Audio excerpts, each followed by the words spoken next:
Hey, what's up, everybody? Welcome to my channel. My name is Paul, the Canadian Snowman, back here once again with some more awesome videos. Today we're doing the Apollo program, Tragedy to Triumph. I believe it's 3 parts. I actually meant to do this a long time ago. I love space and exploration, all that stuff. I think it's really cool. So this is from Epic History. I haven't done Epic History in a while. I've seen this one. When I was doing a lot of epic history videos, and I've been meaning to do it, and then this popped up on my my feed, and I was like, oh yeah, I forgot about that. So that's why I'm doing it now before I forget about it. But I'm definitely super interested, when it comes to like SpaceX and going to Mars and Elon Musk and that kind of stuff. I'm just super interested in that, and when they do that kind of stuff, and I don't know, I watch it, and so this will be kind of cool to kind of get to the roots, I guess, of space and stuff like that. The Apollo program. I don't know a whole lot about the different Apollo. I know Apollo 13 from the movie, but as far as each one, I know the whole space race, with the Soviets and stuff like that. I know about that. That's super cool and interesting. But yeah, we're gonna get more in depth and kind of see what different kind of history, right? Well, channel's just on a history, it's about everything. So this will be really cool and definitely very different than I guess my normal kind of stuff I do, really. So hope you guys enjoy it. Hope you guys stick around to watch it with me. Please hit that like and subscribe. I'd really appreciate it. And yeah, let's do it. Dun, dun, dun, dun, dun. Apollo program, Tragedy to Triumph. Epic History has amazing videos. I've done a lot of series on them, so definitely check out my playlist and stuff like that. But anyways, let's get to it. Hopefully, we get commercial. Why bother mastering something? Of course. Because when you want to create an entirely new feeling, the difference between excellence and mastery is all the difference in the world. The Lexus ES, a product of mastery. Experience amazing at your Lexus dealer. Students with ADHD save 10 hours studying with this Chrome extension. But no. Ray of Stars is open. 1961. I really do hope they go to push for Mars and everything. I know they say they are. Because, especially in my lifetime, because I'd like to be able to see, some kind of maybe settlement on Mars before I die. I think that'd be really cool to kind of see, something like that happen. I don't know what your guys' thoughts on that kind of thing is, but I think that'd be super, super cool. And I think the competition, as far as, because there was Russia and the United States that are rushing to the moon. And so I believe, if China can get into the space race, India, you have, I guess, Elon Musk and Jeff Bezos. I guess he's trying to do it. I don't know what he's doing. He just wants to go into space, I guess, for a short bit. I don't know if he's actually serious, but definitely the more competition, the better it is, because then it'll speed things to progress speed the progress of space exploration kind of thing. So I'm really hoping that a lot of countries and people get into that race. But anyways, enough talking. I know I shouldn't be talking throughout this video. Actually, that's kind of the point. I don't know. 1961. At the height of the Cold War between the United States and the Soviet Union, cosmonaut Yuri Gagarin became the first man in space. Just weeks later, the United States launched its first astronaut, Alan Shepard. 2.5 cabin, oxygen go, all systems are go. He was welcomed home as a hero, but President John F. Kennedy knew that if the United States was to overtake the Soviet space program, it needed a bolder mission. I believe that this nation should commit itself to achieving the goal before this decade is out of landing a man on the moon and returning him safely to the Earth. As Kennedy addressed Congress, the United States had just 15 minutes of human spaceflight experience. No one knew if a moon landing was even possible, let alone in just 9 years.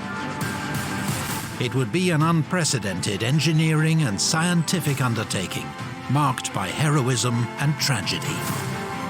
The incredible task of landing an astronaut on the moon would be known as the Apollo program. Okay. Tragedy to triumph. Before NASA could start designing a spacecraft for its lunar mission, it faced some fundamental questions about how it would send astronauts to the moon. How to fly to the moon, okay? Perhaps the man best placed to provide answers was NASA's top rocket scientist, Verner Von Braun. Von Braun had Isn't he like German? Oh, never mind. They're going to tell me exactly right now. Never mind. spearheaded development of Nazi Germany's deadly V-2 rocket during World War II. It was the world's first long-range guided missile. After the war, he'd been recruited by the US military to assist their own rocket program. He joined NASA as the first director of its Marshall Space Flight Center in 1960.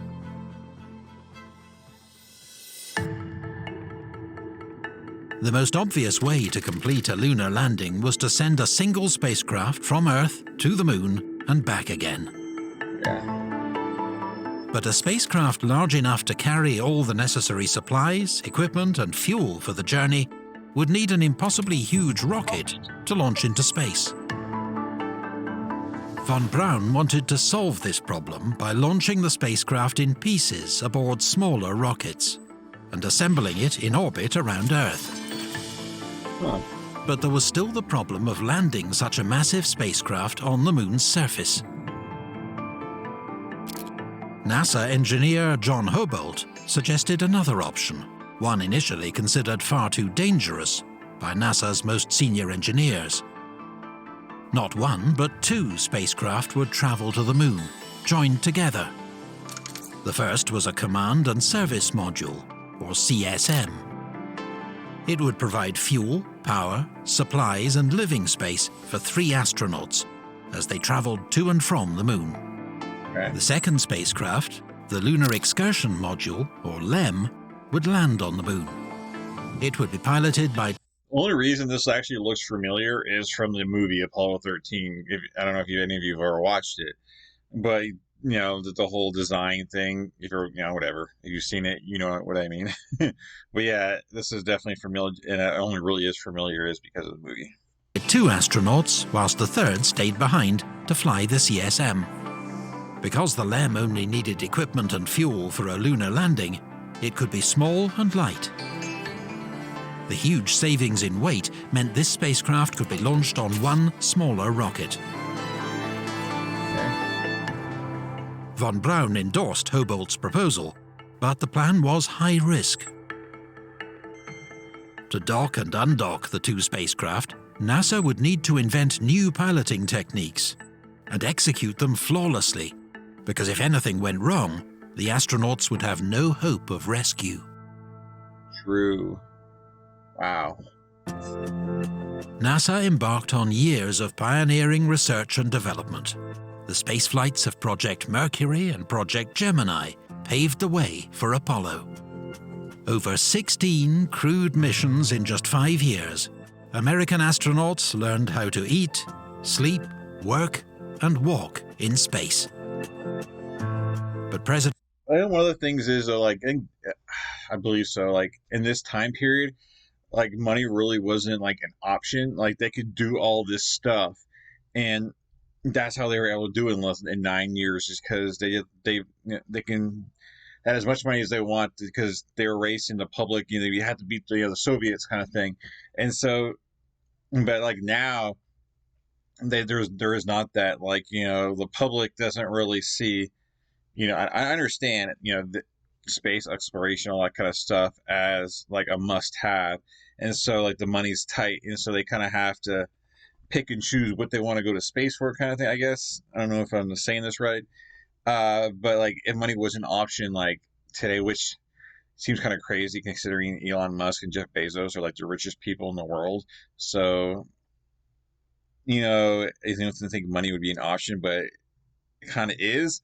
Sorry, they may not be, but that's kind of how I feel. Like, you know, anyways, the things that like we could do, like basically in the past, we could have already been to Mars and had a settlement, all that kind of stuff, cool stuff. Basically in the past 30 years, if we push the same way they've been pushing, like for the 60s, that decade, if they continued to push from that decade on till now, who knows what like crazy stuff they would have came up with and where we would have gone. I don't know. President Kennedy work and walk in space. But President Kennedy didn't live to see these achievements. He was assassinated in 1963. Yep. Many years ago, the great British explorer George Mallory, who was to die on Mount Everest, was asked why did he want to climb it. He said, because it is there. Well, space is there, and we're going to climb it. And the moon and the planets are there, and new hopes for knowledge and peace are there. And therefore, as we set sail, we ask God's blessing on the most hazardous and dangerous and greatest adventure on which man has ever embarked. Thank you. But before the Apollo program launched its first astronauts, it would face its darkest hour. This video is sponsored by CuriosityStream, home to thousands of online documentaries about science, technology, the natural stream, for sponsoring this video.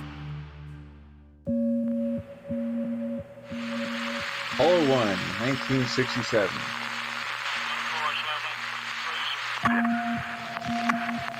how are we gonna get the moon if we can't talk between three buildings? I can't hear that man you said. The Apollo 1 crew were sealed inside their command module, conducting a dress rehearsal of the launch countdown. The test had been halted by constant communications problems, and command pilot Gus Grissom was becoming frustrated. Grissom was one of... And you'd have to have like a lot of faith and trust in your team. If like you can't even communicate back and forth if you're like right next to each other there, you know, inside, just sitting on the Earth, inside the spaceship. And yet, you can't talk, but yet you're going to trust to sit on top of a rocket and be shot out into outer space. Like, you can't even trust talking to people. Like, you're going to trust the people not to blow you up. Like, I don't know. I have no idea if this gets blown up or not, so I apologize, you know, if this is like foreshadowing or something, but it just seems kind of crazy. Of America's most experienced astronauts. He was a member of NASA's first astronaut group, the Mercury 7, who launched into space aboard tiny one-person capsules. His senior pilot was Ed White, the first American to walk in space. With them was rookie astronaut Roger Chaffee, a former spy plane pilot who flew reconnaissance missions during the Cuban Missile Crisis. Under enormous pressure to land an astronaut on the moon by the end of the decade, NASA and its contractors had rushed the design of the complex Apollo spacecraft. Even after 5 years of development and testing, it was still riddled with defects. During ground tests, astronauts struggled with coolant leaks, problems with the plumbing in the environmental system, and short circuits in the 20 miles of electrical wiring that filled the spacecraft. Damn. The crew were getting ready to resume the countdown. Oh no! I have a bad feeling. Fire in the cockpit. Can you get him out of this? Buzz, can you read it? Within moments, flames ripped through the capsule, killing all 3 astronauts. Wow. Precisely how the fire started was never determined. But it was most likely a spark from damaged wiring, somewhere in the lower equipment bay. The atmosphere inside the command module was pure oxygen, and in this environment, even materials that were normally fire-resistant burst into flame. Within seconds, the spacecraft became an incinerator. The design of the spacecraft's heavy, multi-piece hatch made escape impossible. They got like burned alive. They basically locked in the fire, and then obviously they didn't just die right away. I mean, they talked to him real quick because they, for that second there. Wow. See, I didn't know this. Like, or me, unless I just knew it, I just totally forgot. But I had no idea this accident happened. Because I don't think so. I don't think this is definitely new to me. Wow. Damn. And now the next set of, I guess, astronauts are going to go down. Spacecraft's heavy, multi-piece hatch made escape impossible. The inner hatch was fixed in place with 6 large bolts, which had to be manually unscrewed with a wrench. Even if the bolts could have been removed in time, the hatch opened inwards, and so it was sealed shut by the high pressure inside the capsule. Damn. The risks of spaceflight were well understood at NASA, but Grissom, White, and Chaffee did not die during a rocket launch or in orbit. They died on the ground during a routine test with help close at hand. Damn.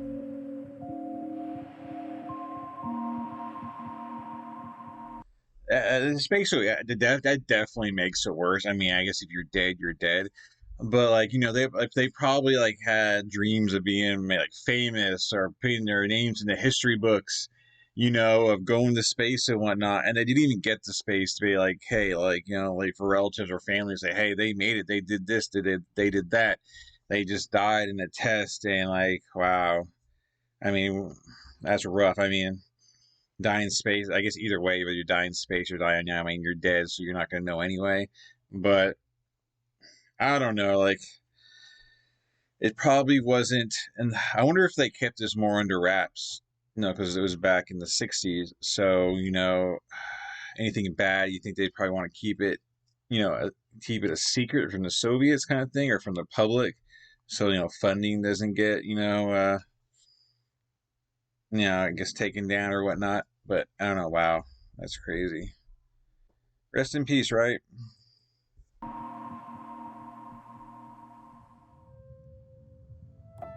The tragedy of Apollo 1 left NASA's public image in tatters. If the Apollo program was to survive, the next mission had to be a success. Yeah. After a series of uncrewed test flights, the next mission to carry astronauts would be Apollo 7.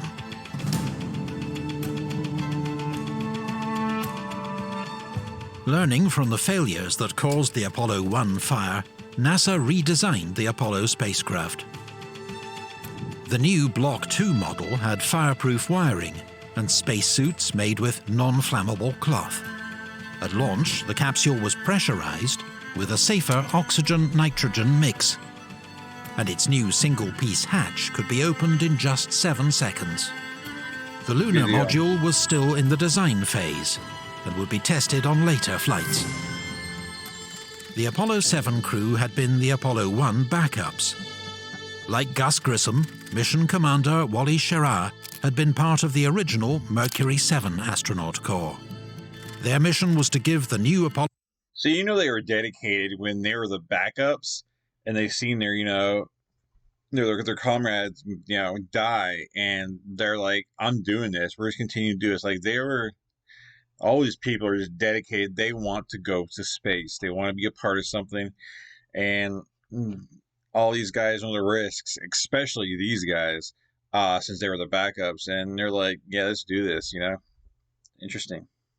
Apollo spacecraft, a thorough shakedown. 5, 4, 3, 2, we have ignition. Commit liftoff. We have liftoff. Schirra and his crew put the Apollo spacecraft through its paces for the first time. They performed navigation exercises and practiced docking maneuvers, using their spent rocket booster as a target. Apollo 7 accomplished all its objectives. Good deal. The mission was a success. The Apollo program was back on track. And its next step would truly be a giant leap.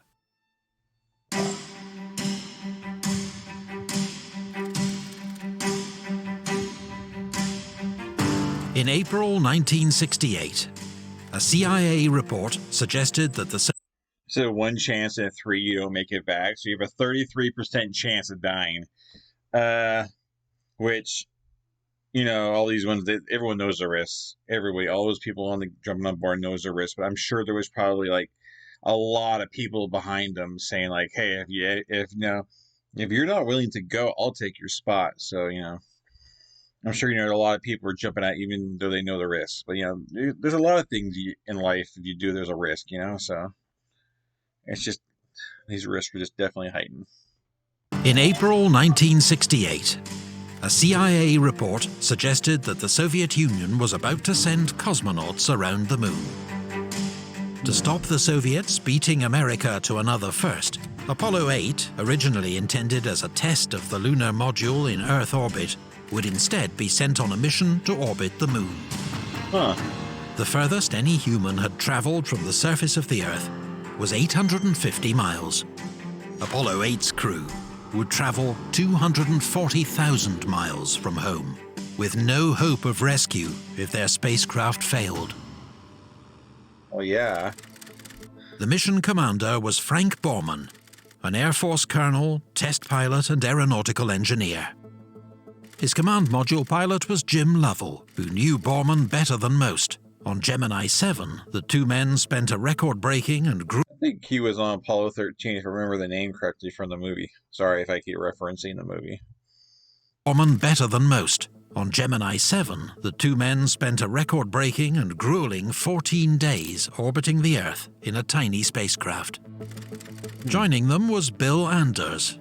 His job would be to survey the moon's surface for future landing sites. Traveling to the moon required the largest rocket NASA had ever designed.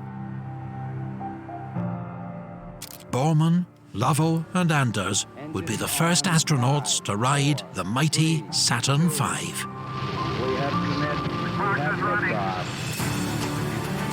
At over 110 meters tall, it dwarfed all previous American rockets. Wow. Its 5 enormous F-1 engines burned through 500,000 gallons of kerosene and liquid oxygen in just 2.5 minutes, delivering a combined thrust of 7.5 million pounds. The second and third stages carried the spacecraft to Earth orbit and onwards to the moon. It took the Apollo 8 crew 3 days to travel to the moon. But they did not fly alone.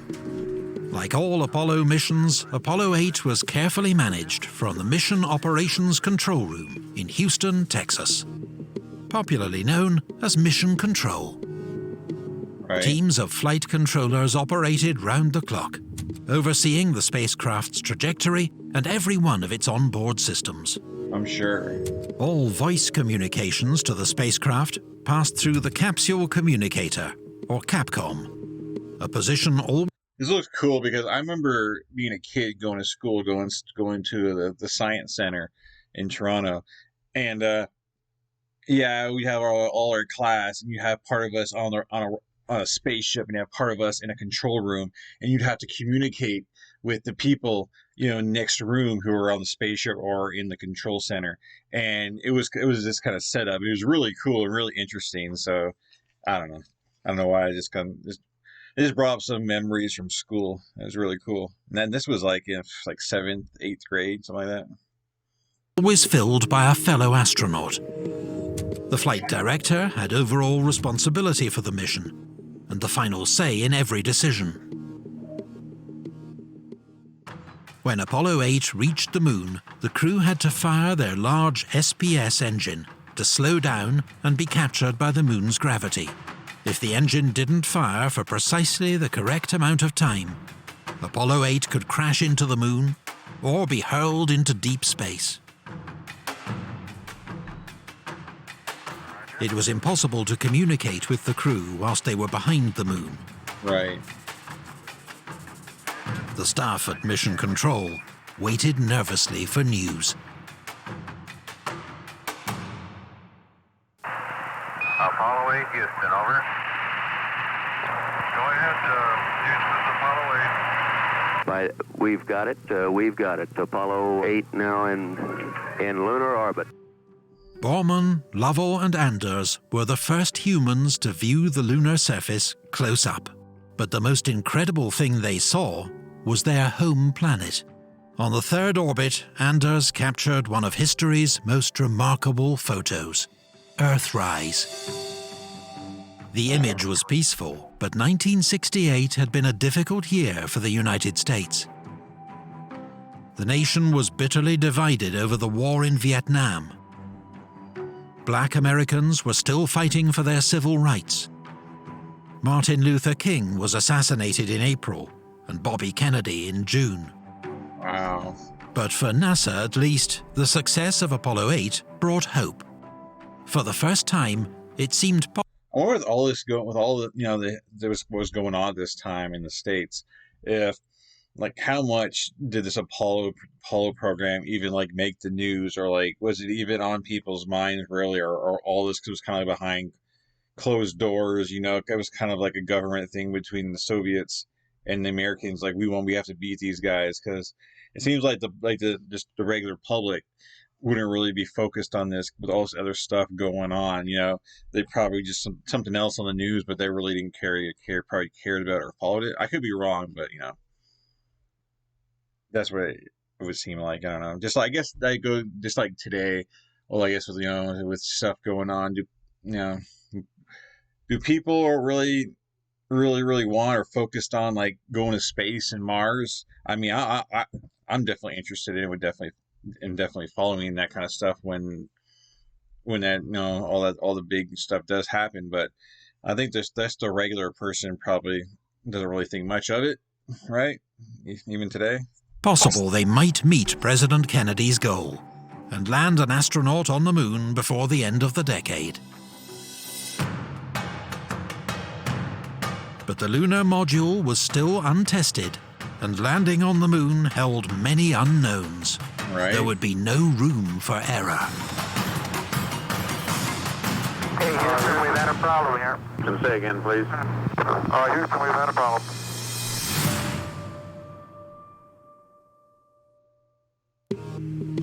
Thank you to Curiosity Stream for sponsoring this video. Oh, it's a 3-part series. I don't know. I was expecting more. I forgot this is a 3-part series. I mean, it is one. You can just watch one, like, long, hour-long video, you know. But obviously, I'm not going to do that. It's in 3 different parts. But anyway, I think it's really cool. I kind of expressed my thoughts and everything throughout the video, so I don't really have much to say right now. But I really kind of interested in, like, what your guys' thoughts, especially those, you know, those have been watching my channel for a while. I don't really, when it comes to space, you know, I haven't really done many videos at all on this, which I need to do more, but there's not really, I guess, a whole lot of videos on this kind of stuff.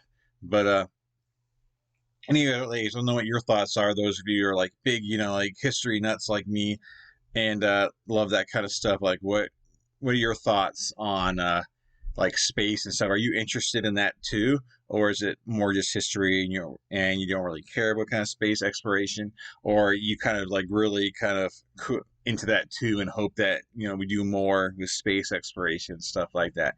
Be kind of cool, you know, what you other people's thoughts are on this kind of topic. But anyways, guys, please hit that like and subscribe button below. Hope you guys enjoyed this video. I did. Definitely kind of changes things up and switches things up a bit.